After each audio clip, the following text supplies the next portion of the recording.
নমস্কার। আজকে চলুন ঘরের মধ্যে যে দরিদ্রতা আছে তার যে লক্ষণগুলো হয় সেই লক্ষণগুলো আমি আমার এই ভিডিওর মধ্যে আপনাদেরকে বলে দিচ্ছি। অবশ্যই ভিডিওটা অল্প সময়ে বানাবো, দেখতে থাকুন, ভিডিও কেটে দেবেন না, কেটে দিলে জানতে পারবেন। তাই আমার চ্যানেলে যারা এসেছেন তাদেরকে বহুত বহুত ধন্যবাদ। দেখুন, দরিদ্রতা যে আছে তার অনেকগুলো কারণ আছে।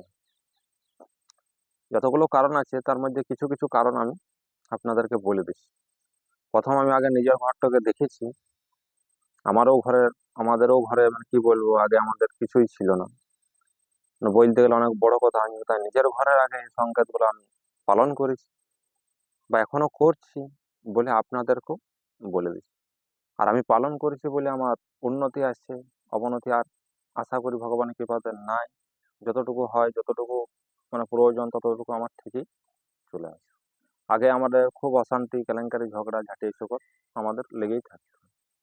তার জন্য আমার যখন ঠিক হয়েছে বা আমি যখন করেছি, যখন মেনেছি, আপনারাও যদি মানতে পারেন তা আশা করি আপনাদেরও বাড়ির উন্নতি অবশ্যই হবে। তাই তো? তাই সকলের মঙ্গলের জন্য আমি হয়তো অনেকজন অনেক রকম বলেছে, তাদের সাথে আমার হয়তো ভিডিওটা মিলেও খাবে না। আমি আলাদা আলাদা ধরনেরই ভিডিও করি। আমার কোনো এডিটিংও আমি করি না, আর খুব একটা ভালো করে আমি করি না। আমি যেমন মানে আমার আছে সেটুকু আমি করি। ঠিক আছে? তো সর্বপ্রথম আপনাদেরকে এবারে বেশি কথা না বাড়াই, আমি নিজের লাইনে যাওয়া ভালো, তাই তো? তো সর্বপ্রথম আপনি কি করবেন? সর্বপ্রথম আপনাকে দেখতে হবে যে বিছানার মধ্যে যেন খাবার কেউ না খায়। সত্য কথা, বিছানার মধ্যে খাবার খেতে নাই। খাবার খেলে মা লক্ষ্মীও রুষ্ট হয়ে যায়। বুঝেছেন? বিছানার মধ্যে কোনো মতেই খাবার খাবেন না। বিছানা থেকে নেমে খাবার খাওয়ার চেষ্টা করবেন, তাতে আপনার বাড়ির মঙ্গল। ঠিক।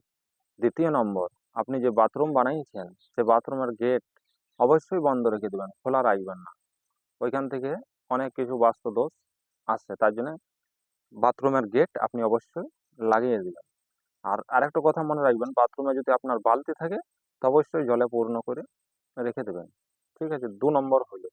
3 নম্বর কথা, যদি আপনার বাড়ির মধ্যে ড্রেন আছে, সে ড্রেনের মধ্যে দুর্গন্ধ আছে, সে দুর্গন্ধ ঘরে এসে পৌঁছায়। দুর্গন্ধ যদি ঘরে আসে তো মা লক্ষ্মী কোনোদিনই থাকে না। তার জন্যই বলা হয়েছে, যদি আপনার বাড়ির মধ্যে ড্রেন আছে তো অবশ্যই এটা পরিষ্কার করার চেষ্টা করবেন। ওখান থেকে যেন কোনো গন্ধ আপনার বাড়ির মধ্যে না প্রবেশ করে। বুঝেছেন? তাহলে 3টে হলো। 4টে নম্বর বলে দিচ্ছি, যে ঘরের মেন দুয়ারে, ঘরের যে মেন দুয়ার আছে সে মেন দুয়ারে সোজাতে আপনি দুয়ারের সামনে চপ্পল কোনো মতেই খুলে রাখবেন না।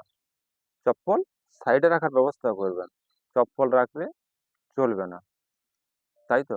ঘরের মধ্যে অনেক কিছু ঠাকুর দেবতা সবকিছু আসা যাওয়াও করে। আপনি রাতে ঘুমাইতে গেলেন, চপ্পল আপনার দুয়ারে রইলো, তো যদি ভগবান আপনার ঘরে আসে চপ্পল দেখে পালান যাবে। তাই চপ্পল মেন দুয়ারে খুলে রাখবেন না। তাহলে কটা হলো? 4টে হলো। 5 নম্বর, আপনার বাড়ির যে মেন দুয়ার, মানে মেন দুয়ারেরও যে আপনার পাঁচিল ফাঁচিল দিয়ে আছে, যার একটা গেট লাগানো থাকে, অনেকেরই থাকে মেন দুয়ার, মানে রাস্তার ধারে যদি আপনার দুয়ারটা থাকে তো অবশ্যই সকাল সকাল ওইটাকে ঝাঁট দিয়ে পরিষ্কার করে দেবেন। আর ওই দুয়ারের মধ্যে কোনো নোংরা জিনিস যেন না থাকে, সে দুয়ারটাকে সাফ সুতরো করবেন ভোর বেলাতে বা সকাল বেলাতে। ঠিক আছে? তাহলে 5টা হয়ে গেল।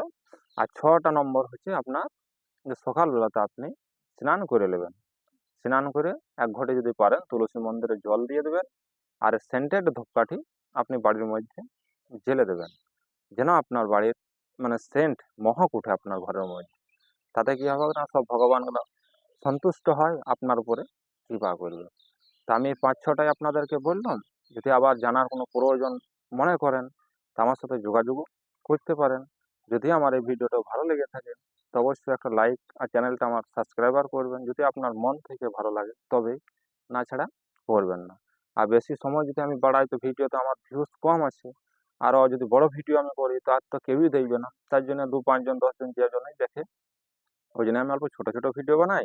যদি এই ভিডিওর মধ্যেও কোনো ভুল ত্রুটি আমার কোনো ভিডিওর মধ্যেও হয়ে থাকে তা আপনারা আমাকে ক্ষমা করবেন, এটুকুই আপনাদের কাছ থেকে প্রার্থনা। ঠিক আছে? আর এই যে কথাগুলো বললাম, এই কথাগুলো আপনারা ফলো করে নেবেন। তাতে কিন্তু আমার না, সত্যি কথা আপনি বিশ্বাস করে রাখবেন যে আপনার ঘরের মঙ্গল। ঠিক আছে?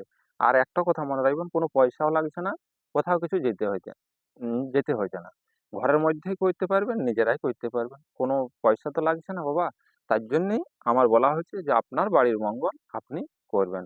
ধন্যবাদ। সবাই ভালো থাকবেন, সুস্থ থাকবেন।